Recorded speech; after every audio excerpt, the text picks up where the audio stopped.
Alright, I am back with another video, and today we're revisiting Bladesinger, because I haven't really touched it since the Dancer of Islestry video, which I actually find kind of strange, considering Bladesinger was one of the most anticipated subclasses to be added to the game, and for good reason. It's basically the spell sword power fantasy all wrapped into one perfect class, at least in my opinion. I kind of wanted to make sure that I was saving it for builds that I really did want to make, and today we have that. I have wanted to make for the longest time a build that is able to properly blend fire and ice magic, like a blend of pyromancy and cryomancy, and in this case with the Bladesinger, a dance of flame and frost, a song of ice and fire. I mean, come on, I kinda had to name the build that, didn't I? It's literally a Bladesinger, and as such I really wanted to play into the higher level Bladesinger as well, because up till now obviously I've only done a build that uses 5 or 6 levels of Bladesinger, which obviously isn't really exploring what the class as a whole is potentially capable of.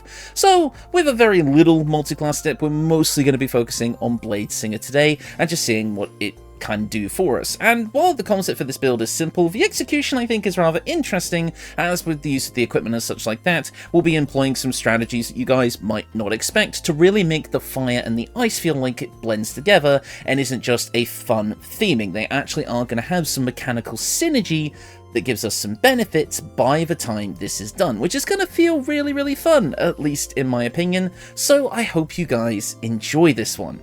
And honestly, this build is extremely effective. High-level Bladesinger is always going to be pretty potent, getting the best of both worlds when it comes to martial, having a high AC, as well as being able to cast really high-level spells. We are definitely going to be a blaster caster, as much as we are a, martial fighter with this build.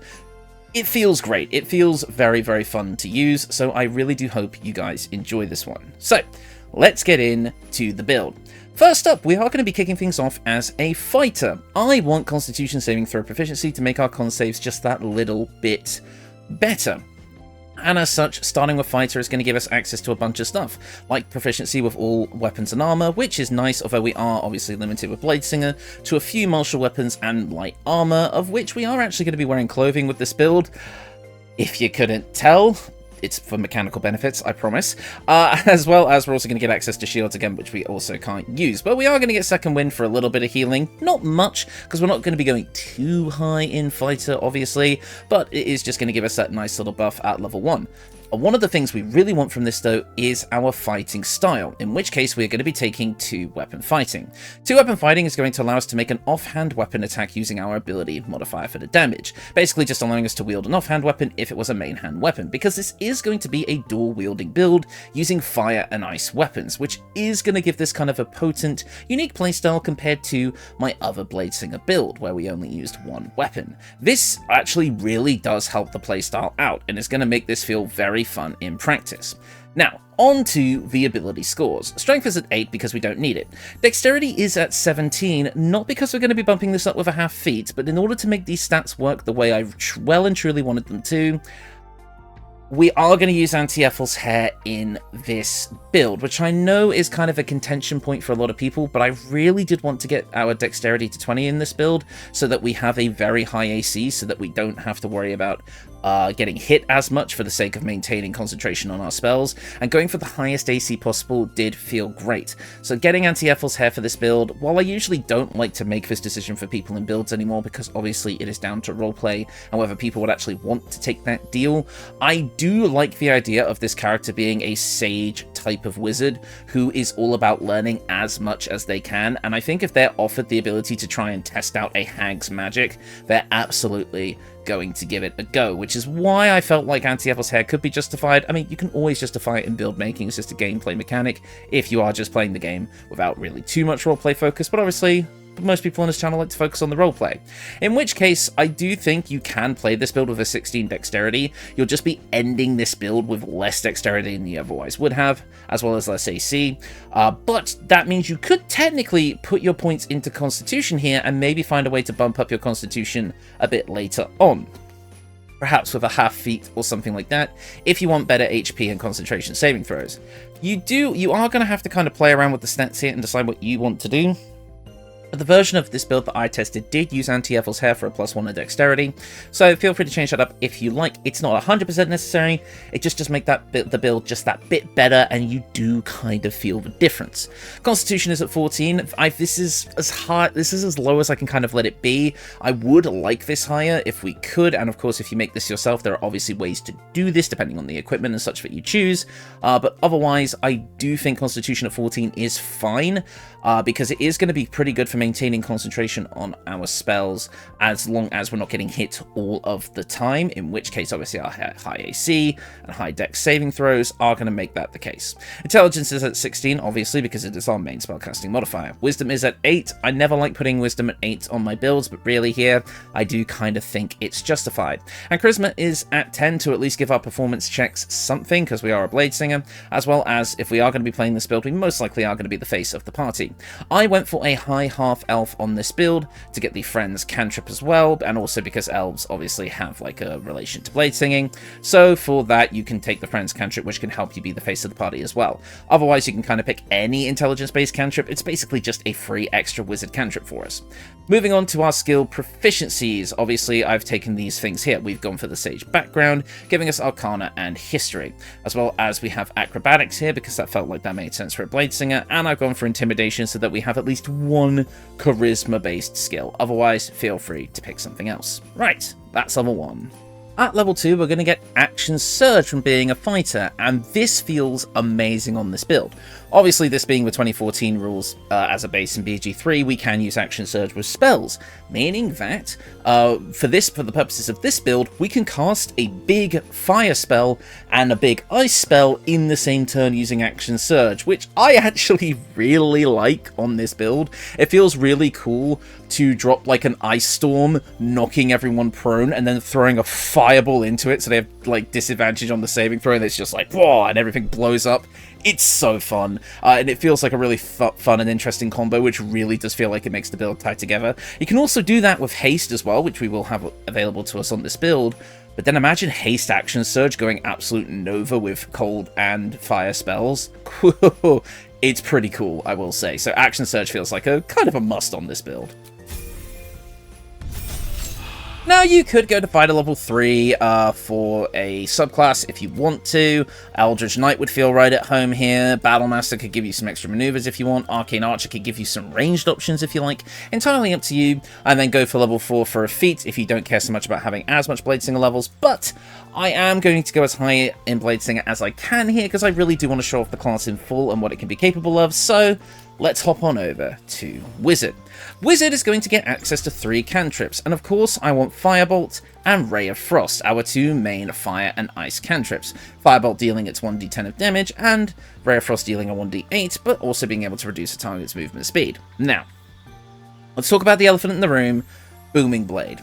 I have gone out of my way to use this on a lot of different builds, especially these newer spell sword builds with Hexblade and Bladesinger, because it is just the best spell sword thing in the game. Which is why I'm not going to be using it on this build. I didn't really want to make this build just Booming Blade over and over and over again because it's the optimal choice.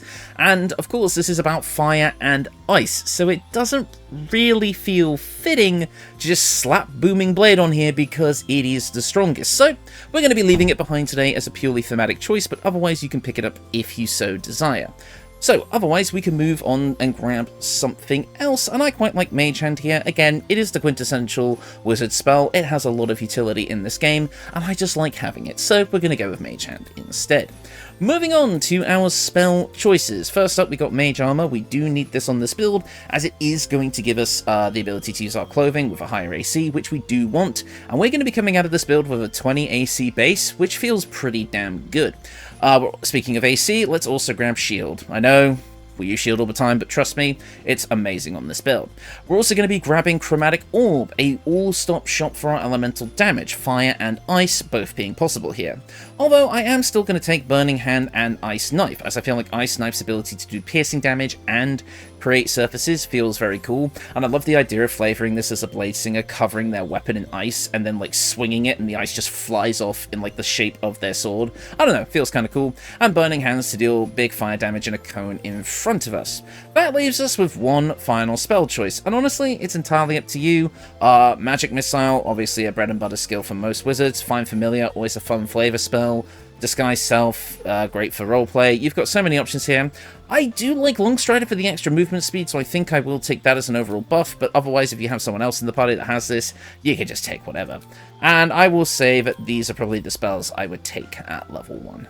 Next up, at level 2 of Wizard, we get to choose our subclass, and of course we're going to grab Blade Singing here. This is going to give us access to Training in War and Song, giving us proficiencies that we already have, so we're not going to worry about that. We're also going to get the Blade Song power resource, as well as Blade Song itself. Now, I've gone over this skill before, but it has a lot going on, so I'll explain it again here. We invoke this kind of transformation that allows us to go into the Blade Song state. We gain a +2 bonus to our armor class, and our movement increases by 3 meters. You also gain advantage in acrobatics, hence getting the proficiency, as well as a +2 bonus to Constitution saving throws. This will go up as we level up this class, which is why having that lower constitution isn't so bad for our concentration saves. You also unlock Blade Song Climax, this is all new to BG3 compared to Tabletop, so we get this thing called Blade Song Climax. Unleash the full damaging and healing effects of your Blade Song at once. Your Blade Song damage charges will harm the enemies for an additional 1d6 force damage, and your Blade Song healing charges will heal you and your allies for additional 1d6 hit points, but this will end the Blade Song. So I like the idea of this theming of like maybe the cooling powers of ice being the healing magic, and the flames being the kind of damaging magic here. Obviously it's not fire magic, but you get the point.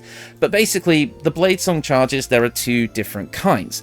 You get the damage charge by attacking with the weapon, and casting a spell that's level 1 or above, and that is not a weapon attack, will give you the damage charge. So it gives you a reason to use both in combat. So basically you do a bunch of stuff while in your Blade Song with those buffs, building up those charges, and then you hit the climax and get that big kind of explosion effect. So yeah, overall, pretty damn cool thing. Moving on, we do get to choose some extra spells here. Honestly, it's a pick your favourite situation. We also do get to choose our Bladesinger weapon, and we're actually going to go with a weapon that I really don't make enough use of, and that is the Scimitar. The Scimitar is going to be my weapon of choice for this build, as our main hand weapon is actually going to be a Scimitar here, and I feel like it gives a nice flavour that I don't often bring to my builds. I'm usually a longsword fanboy, so Scimitars make a nice change here. And of course we get to choose another spell at this level. Pick your favourite. At Wizard level 3, we're going to gain access to level 2 spells, which of course means 2 spells that I really want for the build. For the fire side of things, we're going to be grabbing Scorching Ray, the kind of poster child for a high damage fire spell that isn't fireball. This deals 66 fire damage across 3 different rays, and you can choose the targets of those rays, either barreling it all into one target or spreading it out across 3 different ones.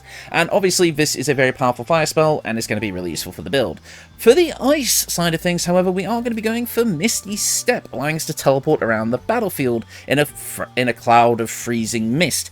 Obviously this is great for movement, being able to position if we want to be in melee or at range, for depending on what we're trying to do, and obviously just kind of mirrors the fire side of things quite nicely and gives us a ton of utility. At Wizard level 4, we do get to choose another cantrip, and like I say, we kind of already have everything that I would want, so I'm going to kind of be a bit cheeky here and grab Bone Chill, because it's got the word chill in the name, and chill is cold, so Bone Chill. We're also going to grab some more level 2 or lower spells, and at this point you kind of can pick what you like. Obviously Flaming Sphere does exist as a potential fire damage summon, which you can spend your concentration on and just deal consistent fire damage over time, so that feels quite good. But I also do like the idea of grabbing Mirror Image for even more AC, and you can flavor it as you're creating like ice duplicates of yourself, like frozen, like kind of spectral images. I don't know, this one's kind of loose, I'll admit, but things like Hold Person, Gust of Wind all kind of fit the build as well, Blur in the similar vein, so you know, just kind of pick your favorite. Although actually, you know what, I did just think of something that I thought of in testing and I will remember now. Phantasmal Force. It is a concentration spell and it deals psychic damage, but it deals damage to a creature each turn, and at the start of the turn it takes psychic damage, and each subsequent time it would take damage, the damage type of this spell changes to match that damage type. So you can basically make it so an enemy is either burning or freezing consistently on subsequent turns. I kind of like that. That feels like it fits the build. Yes, it's only a 1d6 of damage, but hey, it is extra damage every turn, and it's an intelligence saving throw, which even some endgame enemies will have trouble resisting because it's not one of their highest stats. So honestly, Phantasmal Force can really work here, so I kind of like that as an option. We also do get to prepare some extra spells at this point, and I would say I'm going to go with these. Right, now we get to choose our first feat of the build, and at this point, you probably have anti-Ethel's here. You're kind of probably getting towards the end of Act 1, maybe to middle of Act 2, depending on how fast you're going. So at this point, you've got 18 dex. I would say, let's bump up our intelligence to an 18 to have an 18 in dexterity and an 18 in intelligence. There are some options for feats here, but again, we are a little bit ability score hungry with this build, but obviously, depending on the equipment you choose, you do have some options here. Spell Sniper and Warcaster, both obviously very solid options for this build, although we do already, giving us advantage on those concentration saving throws in addition to what Bladesong already gives us, can be extremely potent. If you don't want to take a fighter level and just want to go full 12 levels of wizard, getting resilient constitution at some point could also be really good. There's also Lucky, Mage Slayer could have some fun implications on this build. Athlete, as always, I like to use this to round up my dexterity quite a lot for highly mobile builds. It's up to you. Again, depending on how you decide to build this, you have a lot of options available to you. I think a lot of people might even just use the gloves of dexterity on this build, in which case you have so much more room to play. But otherwise, I feel like what we've got here is a pretty solid choice for those who don't want to rely too much on stat boosting items and equipment. At level 5, we're going to get an additional Bladesong power charge, so we get more Bladesongs. We're also going to be able to choose level 3 spells. Say it with me now, we're gonna pick Fireball. Come on, we are one half Pyromancer, how could we not take the most iconic spell in all of D&D? Fireball deals 8d6 fire damage, and in a big, stupid area of 18-meter radius and just blows everything up. It's Fireball, come on, do I really need to explain this one? You don't care how big the room is, you don't care who's in the way, you cast Fireball. A meme as old as D&D itself, almost. But yeah, that kind of does leave our other spell slot up to interpretation, and I quite like Sleet Storm here. Again, another concentration spell, but it literally summons an ice storm that can disrupt the concentration of other spellcasters, douse fires if yours get a bit too out of control, and creates icy surfaces, which we can definitely play with. Right, those would kind of be my two picks at this level, so I would say let's grab these two. Moving on to Wizard level 6, we're going to gain access to extra attack. A bit late overall for the build, maybe you don't want to take that second level of fighter right away if you want to get this a level sooner, but honestly we're mostly focusing on being a spellcaster, and we're able to dual wield up to this point, so we technically have offhand weapon attacks anyway, so this won't feel as bad. Now you can make up to 3 martial attacks in a turn, or an offhand attack and cast a spell, so, you know, feeling pretty versatile regardless. But anyways, we do get to choose another couple of spells at this level. And at this point, you've got a pretty damn good blend of ice and fire. You're able to cast big spells that leave icy surfaces and then melt those surfaces with your own flames to create water.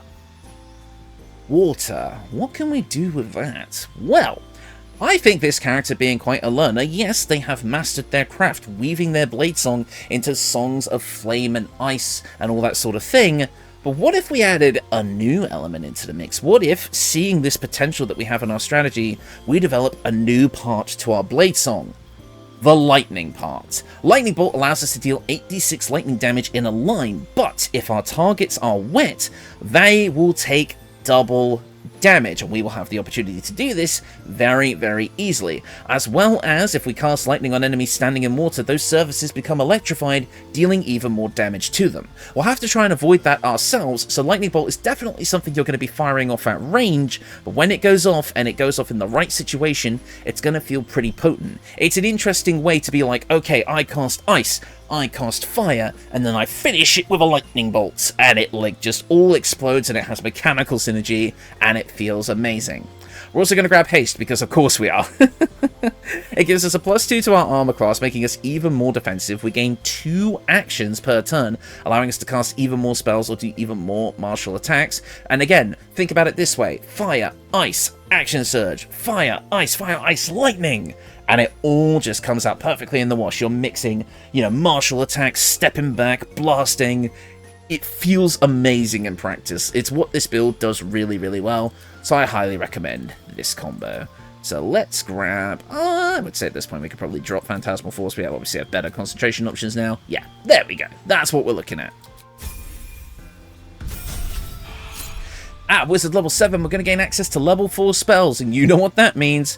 One of my favourite spells in the game, that's perfect. Fire Shield. This will give us resistance to fire or cold damage, of which we're actually going to get both from multiple different sources, but what it does is it allows us to surround ourselves in an aura of fire or ice, and if we get hit by a melee attack by an opponent, they will take that damage, and it requires no concentration. So not only do we get this cool thematic aura to our character which fits the elemental theme, we also just get to do extra damage for anyone who dares trying to face us down in martial combat, which of course we're going to be dodging and weaving as well, but if we get hit, boom, they take some free extra damage from us.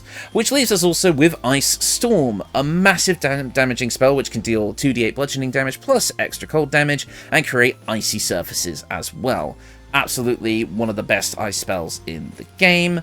I would say at this point, what could we drop at this point? Probably Chromatic Orb. We got better fire options now, and I would rather use Ice Knife and Ice Storm for our ice attacks. At Wizard level 8, we get to choose 2 more level 4 spells, and I mean, I feel like the choices here are pretty obvious. Wall of Fire allows us to create a Wall of Fire that burns anyone who gets close, making them take 5d8 fire damage. It does cost our concentration and is a dexterity saving throw, but it is great battlefield control for when it comes up. And also, at this point, we can pick up Conjure Minor Elemental, allowing us to summon either 2 Ice Methods or a Fire Azure, which is kind of like a dwarf fire spirit. And both are great, giving us extra combat offense and the ability to spread damage across our summons, rather than having them all target just us. So overall, I quite like this as an option. I would say let's grab Wall of Fire for now. We also do get to choose another feat at this point, and I absolutely want to max out our dexterity. Now, with Ethel's hair, this is a 20.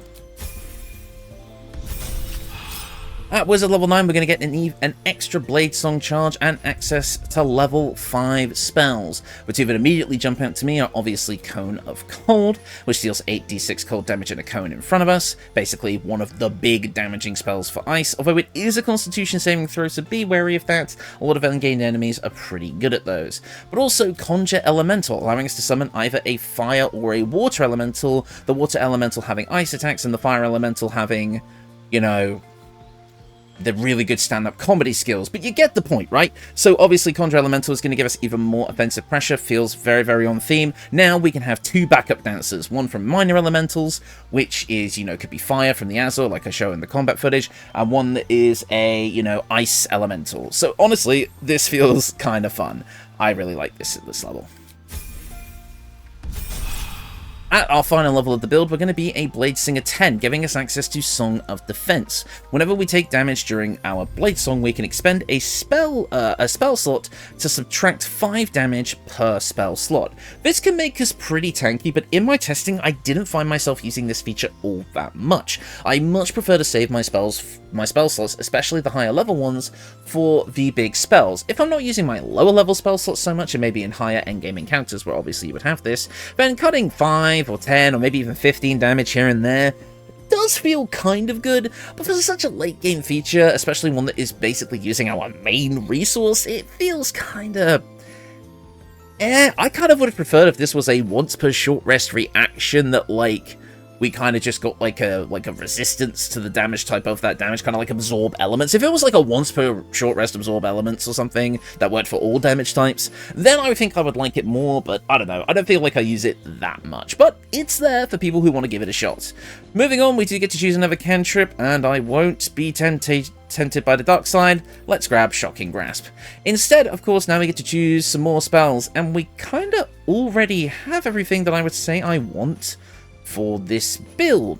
So let's go over some potential options that maybe I didn't consider before. Obviously, Mirror Image, I made a case for it earlier, giving you the ability to dodge. We also have Hold Person and Hold Monster, if you wanted to flavor that as freezing them in ice, making them vulnerable to your attacks, which honestly, I can see. There's Dimension Door as an upgrade to Misty Step, if you like. There's Odalix's Resilient Sphere, if you want to encase yourself in a ball of ice to avoid damage. Counterspell, because it's Counterspell. Whiff of Warding has some elemental properties to it, so it could absolutely work. Protection from energy to give you even more elemental resistances. I could go over more, but I think you get the point. You get a lot of spell options here. I do think the most powerful choice you can make, though, at this level would definitely be Hold Monster and Counterspell. We don't really need Hold Person if we already have Hold Monster, if I'm being 100% honest, and of course you can always swap these spells out whenever you like to suit your preference. So yeah. I would say, well, to be honest, I don't think I need to place any more spells. I think we've got better concentration options than Sleet Storm maybe now, especially since Ice Storm can set those ice surfaces. So I'll grab Cone of Cold. And yeah, I think this is a pretty solid option. Maybe not Wall of Fire, maybe Hold Monster. We'll see. Entirely up to you. And that is the build. Overall, what you're going to be getting out of this is a very, very offensive character. You're going to have a ton of offensive options that all synergize together, sticking with our fire and ice theme for the most part, but throwing a little bit of lightning in towards the end to tie the whole package together. You're going to be able to give yourself an incredibly high amount of AC between your Blade Song. If I find Blade Song, there it is. You're going to get a +4 bonus to your armor class while you're in your Blade Song. You're going to get a +4 bonus to your Constitution saving throws as well, basically just allowing you to be pretty damn adept at dodging attacks and keeping up your spells.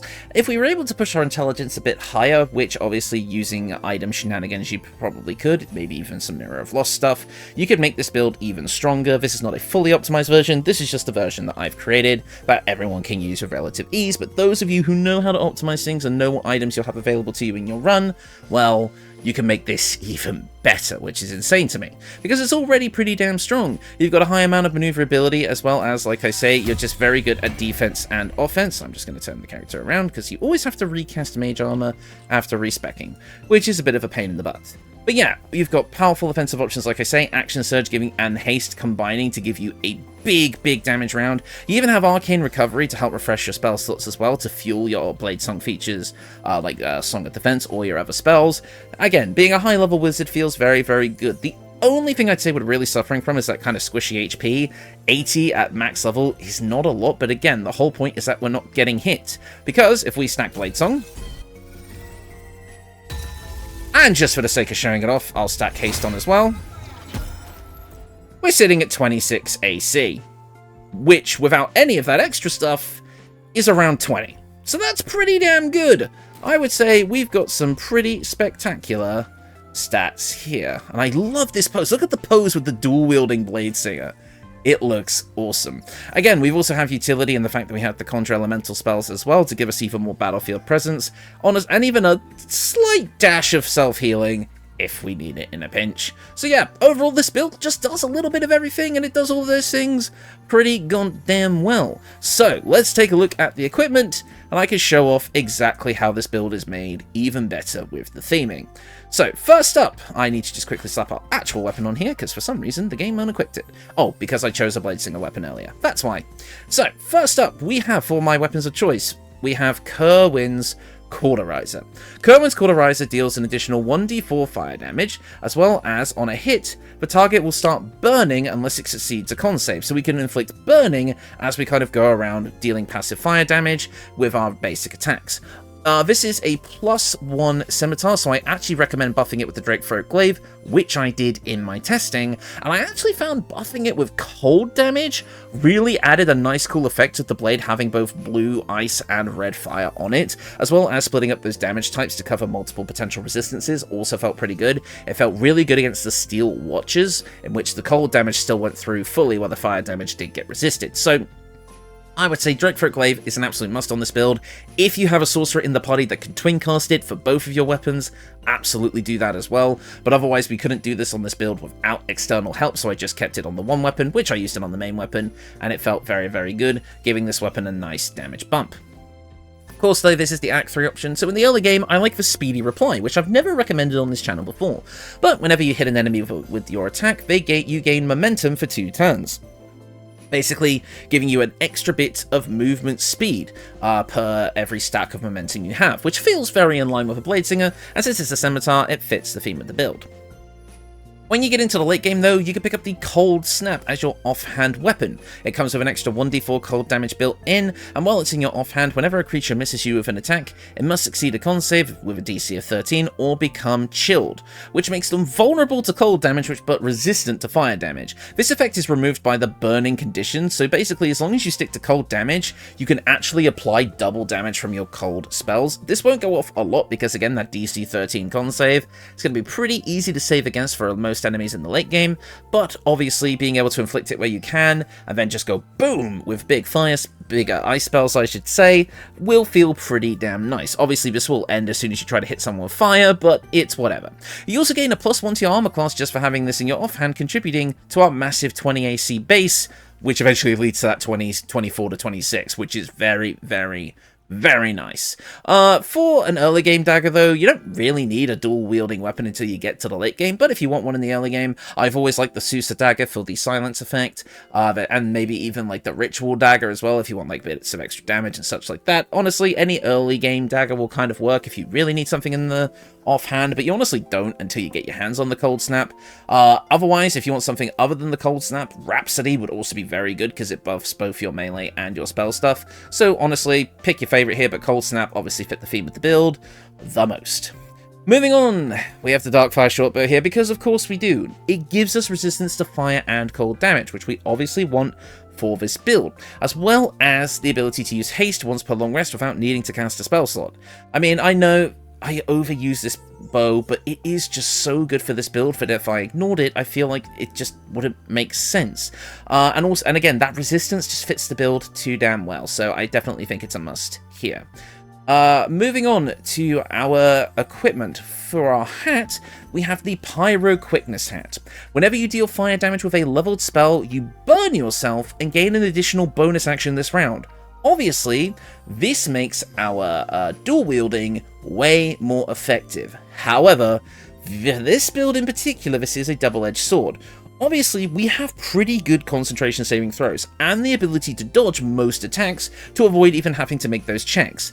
But when we do burn ourselves, that is guaranteed fire damage, which can end our concentration, so you do have to be a bit careful if you're using haste here, because obviously that will leave you lethargic.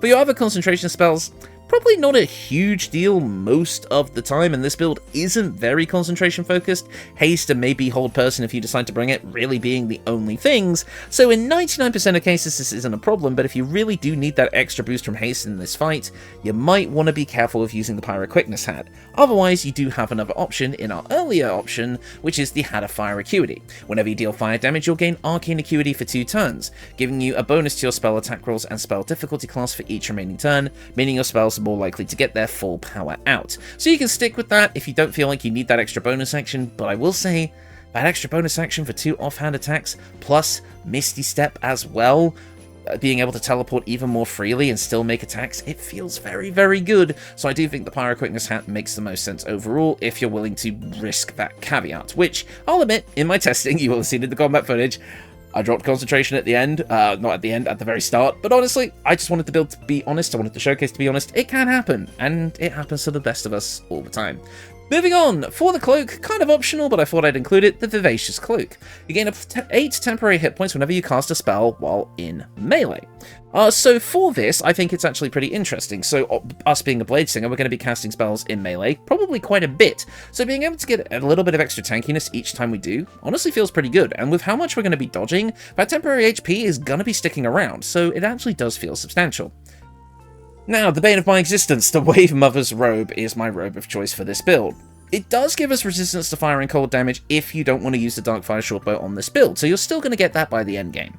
But also, if the wearer is standing in a water surface at the start of their turn, they heal a d4 of hit points, which of course we get to make water surfaces just by playing with fire and ice. So we are going to have this quite a lot. But it does give us the ability to cast Create or Destroy Water as well, being able to summon forth rain to create water puddles for us, which of course we can synergize with both our ice stuff to create ice surfaces and our lightning stuff to potentially deal double damage. And also, we also gain double damage on our cold spells as well, not just our lightning spells, from making our enemies wet, although they will be resistant to fire damage, but of course, we just burn that away. It also gives us a +1 bonus to our armor class as well, which obviously helps with this big AC buff. Moving on to our gloves. Basically, any of the kind of good spellcasting gloves will work here. If you're using Booming Blade, then you might want to use the Battle Mage's gloves as well. But the Thermal Arcanic gloves genuinely have a really cool niche here for giving us heat. And I really like heat here as a parallel to Bladesong. Now, obviously, this does cause us to take fire damage as well, in addition to the burn effect, which again has the same potential to do to break our concentration as other stuff. But the idea of building up Bladesong charges along heat to be able to kind of work fire into the Bladesong by building up heat charges and then using heat convergence to deal a massive amount of extra fire damage. Although for some reason the tooltip is broken, well, maybe they can hotfix that. But basically, heat convergence, what it does is for every stack you get, you can basically expend the passive to deal that much damage worth of stacks in your next fire attack. So you can launch a massive fireball at the end of your Bladesong where you've built up all this heat, and then boom, a bunch of people are going to be taking a lot of extra damage. So I like the idea of heat kind of mimicking the Bladesong charges in a way that you kind of get the build-up of heat as you dance, which I think is really, really cool. However, if you're trying to avoid potentially breaking concentration through the burn or the heat damage, I will say though, if you have some way of reducing your damage by at least 2 or more, just flat, you will negate the penalties from this entirely, so maybe there's something there. If you can figure that out. However, I do want to point out an interesting interaction. The Daredevil gloves I recommend a lot of the time on builds that are spell swords, because it gives you a +1 bonus to spell attack rolls, and you can make your ranged spell attacks work as melee spell attacks if you are adjacent to a hostile creature, meaning that you don't need to disengage and move away in order to be able to use your spells at range without disadvantage. Obviously, the Daredevil gloves means that I can smack someone with my sword and then firebolt them right away if I want to. But it does have a unique thing with the Pyro Quickness Hat. Because ranged spell attacks become melee spell attacks, this actually turns on the flag that makes whatever you're casting into a leveled spell. So for the sake of the Pyro Quickness Hat, which needs a leveled fire spell, now you can use Firebolt, which is a cantrip, but now it's because it's treated as a level spell because of an oversight with the Daredevil gloves, you can use Firebolt, a cantrip, not taking up your spell slot resources, to trigger the Pyro Quickness Hat. Just a fun little interaction that works in multiple different ways. Oh, also, our early game robe option is the Ice Bite Robe, giving you resistance to cold damage, as well as a level 3 version of Armour of Agathis, which will give you temporary HP and deal cold damage to people who attack you. Just a decent earlier game option for you.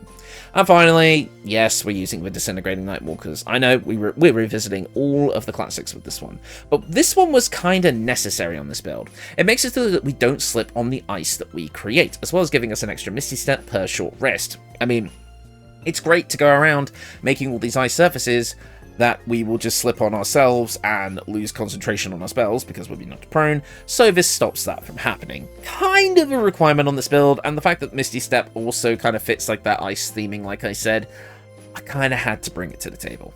Moving on to our amulets, we have the Necklace of Elemental Augmentation, basically giving us Agonizing Blast for elemental cantrips that deal for us, fire and cold damage. So it just gives all of our cantrips a bit of extra oomph, which is nice.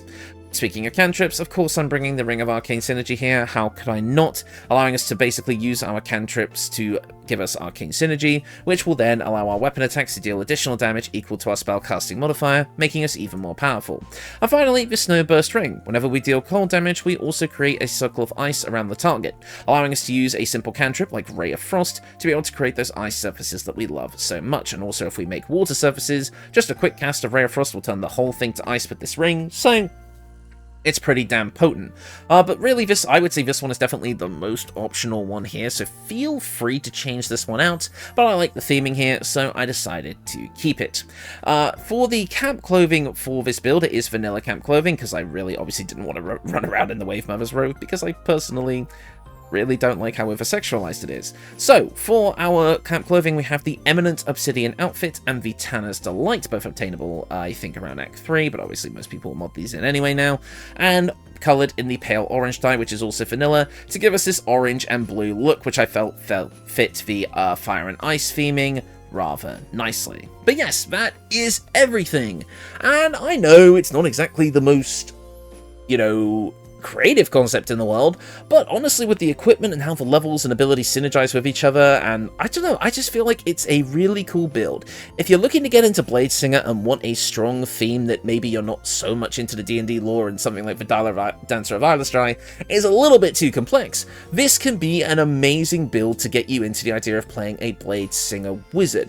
All it takes is 2 levels of fire to get started, and then the rest into wizard, and you're off to the races. And you're going to feel pretty damn powerful, like I said. Haste, action surge, building up heat, and being able to deal, you know, your dual wielding stuff. Like I say, you do have to be a bit careful with the, you know, the concentration on haste if you get burned or use the heat charges.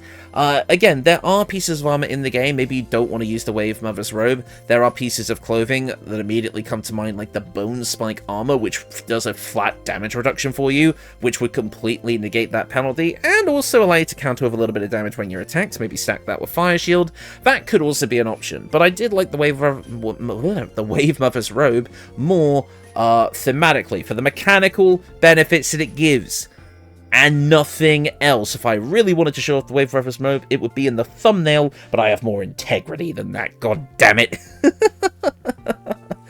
But no, I really do hope you guys enjoyed this build. This was honestly a ton of fun to make, and it was a concept I wanted to explore for the longest time, but I could just never find the right way to do it. This was almost a Bladesinger Wizard, Draconic Sorcerer video, but I then thought, well, I don't really want to get Draconic Sorcery for just one element and leave the other out.